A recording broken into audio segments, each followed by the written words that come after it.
I would be much more open to digital tech if it said things like, there are 3 opinions on this topic. This one, and this one.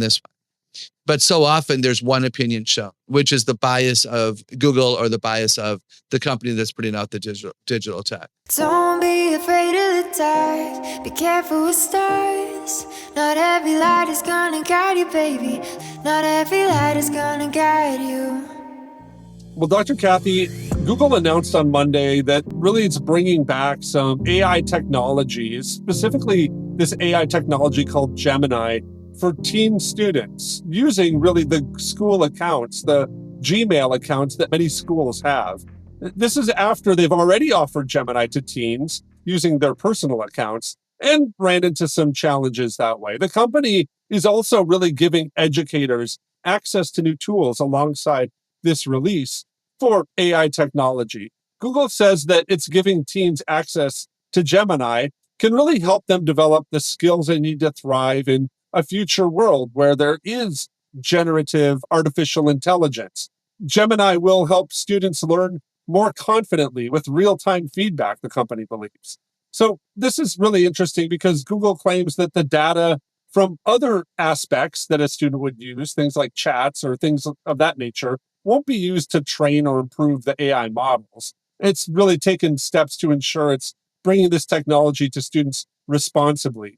Gemini also has guardrails that are going to prevent inappropriate responses like illegal or age-gated substances from appearing inside of the responses. And it's also actively recommended that teens use a double check feature to help them develop information literacy and really critical thinking skills. Now, Dr. Kathy, I don't know if you followed this, but Gemini has really been criticized recently for producing specifically artificial intelligent generated images of historic time periods to make them more, I would say, probably palatable for modern viewers. An example would be that they, really depicted a bunch of images when somebody typed in, show me images of slavery, but they didn't depict anyone of color, any Africans, in those images. Other historic images and other time periods included people of color when really that wasn't historically accurate for that time period. I just think this is so interesting. Google's step into the education space, really wanting to use artificial intelligence, but they've already shown that their artificial intelligence ends up being, I don't know, treated well, right? Or watched in a certain way. Should we be concerned about this? Oh, yes. How much time do we have? So artificial intelligence, it's like jumbo shrimp. I mean, are you serious? Artificial in front of the word intelligence? Hello, red flags are going up everywhere. I was not aware of these historic time period visuals. I love doing this podcast. I pray people are blessed because we need to know about this kind of stuff. And what's interesting, Wayne, is that you and I, seeing those images, would see them as false and artificial. Children may not. Children may not have enough historical reference points, enough, foundation of truth to recognize and go, wait a second, that's not accurate. Or to go to a mom or an educator and say, excuse me, is this true? And that's maybe a huge reason I'm very, very concerned about Google doing this, is that we would teach children to discern. It's one of the most important character qualities that I write about in my new book, Parent Differently. They've got to be able to discern, but to discern, you have to have enough truth to recognize the lie, and a lot of our kids don't. So I want to say, shame on Gemini. I mean, absolutely. What is the point of doing that? That's so disappointing. I would be extremely concerned. I would not want to use it, and I'd walk away if I could. Yeah, Dr. Kathy, I think it's a really big challenge, especially in the education space, because Google makes it so easy to find information or data or things of that nature. They do a great job curating it. This reminds me that 2 weeks ago, I was really in my kids' school library, and I was looking through some of the books, picking up their summer reading, and found old copies. It was probably the last copies of the Encyclopedia Britannica that were on the shelves. I was actually surprised that they had it in the library. I wanted to ask you, though, knowing this, Encyclopedia Britannica would come out with a new edition every year with updated information for all the kids around really the world to understand knowledge or data or something that happened in the world or different time periods, really from a certain perspective. They were printed at a time in a place really by people who curated knowledge so that kids could understand it. how is Google different from the encyclopedias of old? And should we be mindful of the digital technologies versus printed paper books? What are your thoughts there? Yeah, it's so interesting. I have great memories of sitting at home with our encyclopedias. My parents bought encyclopedias for Dave and I would sit on the floor and pore over them and look at the pictures and then decide to read the little caption in the paragraph. And, I wonder how many others have had similar experiences where it was a rich source of truth we didn't know. We didn't need to know it all. And we didn't even know that we could know it. And it was fun. I think it probably stimulated curiosity for a lot of us. We, of course, assumed that it was all true. We assumed, our parents, the librarians, and the teachers assumed that these companies like Britannica could be trusted to hire the right researchers and the right writers so that it wasn't exaggerated, but it was true. Now, maybe it wasn't, but we certainly assumed that it was. There is something to be said for paper and the cost of printing and the research. Of course, the reality is also that by the time those books were printed, after they had been researched, they were probably outdated in some ways. So one advantage, of course, is the digital tech is that it can stay current. When we find a new species of a bird, we can find that out immediately. And it is fascinating to me. And so that's an advantage. But the disadvantage, in my opinion, would trump that. And that is that it's just so easy to lie. It's just so easy to lie. And it's too easy. I don't think we take it as seriously. And at least the older people don't. Maybe the younger kids, of course, do. But to be mindful of how easy it is to lie, how easy it is to use a source of truth, but not another source of truth. I would be much more open to digital tech if it said things like, there are 3 opinions on this topic. This one, and this one. But so often there's one opinion shown, which is the bias of Google or the bias of the company that's putting out the digital tech.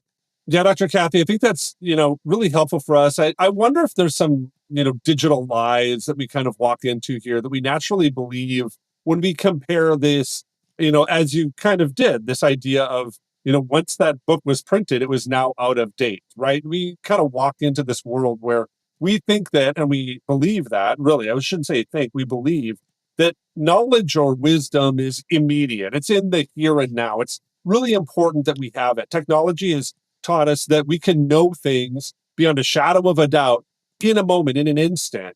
And there's, national holidays that are celebrated now, today, that for, 100 years, maybe 150 years almost, we didn't celebrate. There's one, Juneteenth, which was really the signing of the Emancipation Proclamation that took, not just, a month, but a significant amount of time to reach the people that were in another part of the country to let them know that they were now free of slavery. There's some dynamics here that I think we look at that and say that's such an injustice. But at the time period, they just knew that that's how, information traveled. That's how knowledge worked. Are there dangerous lies with technology that we maybe gloss over because we believe that kids today need to have things like Gemini, artificial intelligence, all of that? That's really it's an assumption that Google's making here, that this is something kids need, as they said, to prepare kids for the world they're going to live in with artificial intelligence. What assumptions are we making that maybe are really lies inside of technology that we need to be mindful of, especially when we hear stories like this? Really interesting. One assumption way too many young people make is that if it's on the internet, it's true.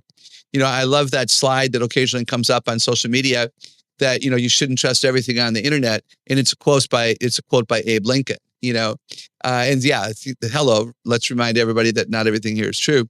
And another dangerous assumption would be that everything on the internet is false.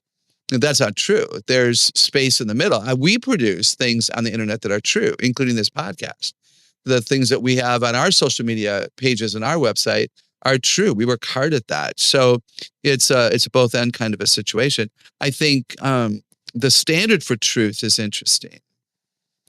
For us, the standard of truth would be the holy word of God. But for a lot of the internet, the standard of truth might be, is it going to be popular and spread widely across the internet?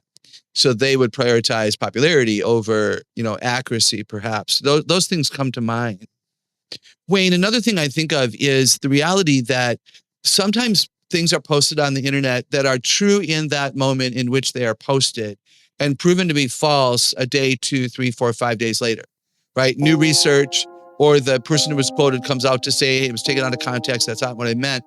But the people who saw the first thing that they now think is true don't see the second thing that outs it as false. So now they believe a lie that's actually been outed as a lie, and they can be made to look foolish or argumentative when they say, no, I saw this, it's true. So that's an interesting dilemma, right?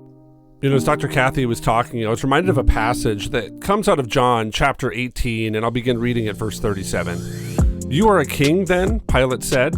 And Jesus answered, you say that I am a king. In fact, the reason I was born and the reason that I came into the world is to testify to the truth. Everyone on the side of truth listens to me. What is truth? Retorted Pilate. And with this, he went out again to the Jews gathering and said, I find no basis for a charge to bring against him. I love this scene. It's really a dramatic scene in the entire crucifixion story. The dynamic of what happens here is really poignant. There's a point where Pilate and Jesus are going back and forth, and Pilate's just really working to understand what's going on here. And who does Jesus really think he is? And Jesus says that he's really the preeminent person that kind of highlights and opens up what truth is. And Pilate wrestles with that. What is truth? I think that that's a question that much of our world right now is asking. If there is no solid basis, if there's no, design to anything, if everything kind of ends up being this chance process and really we're fighting to allow others to have a place to speak their truth, then truth just becomes what Pilate thinks it is in this place, really relative, that truth is whatever I think it should be. And we scoff at it. What is truth? And I think what we're doing with artificial intelligence is almost to that point. We really don't care. A lot of kids don't care if things are true or not. It's just more how it impacts me. And that's a little bit of what I think Pilate wrestles with here. And so what if we as parents pull back and say, because if Jesus is who he says he is, the whole world has form and function. And if not, the whole world depends on me. And that's a dangerous place. I think helping our kids have a foundation and understanding that when Jesus says this to Pilate, that he is here to testify to truth, he's giving really Pilate an opportunity, a structure, a framework to build all of life. And it doesn't have to rely on Pilate. I think a lot of the depression and anxiety that we see right now in teens is because we're in dark places, because we don't know if we can really define or build a world, a truthful world. Giving kids a perspective like Jesus did to Pilate, that truth doesn't depend on you and it actually is something that God has instituted and we're here to testify to it. I think doing that can be a bright light that shines and cuts through some of the darkness and anxiety that they're battling. I want to thank you for listening to this episode of the Celebrate Kids podcast, the daily podcast of Celebrate Kids called Facing the Dark. On behalf of Dr. Kathy Cook, my name is Wayne Stender. Thanks for listening, and we're looking forward to seeing you here again tomorrow.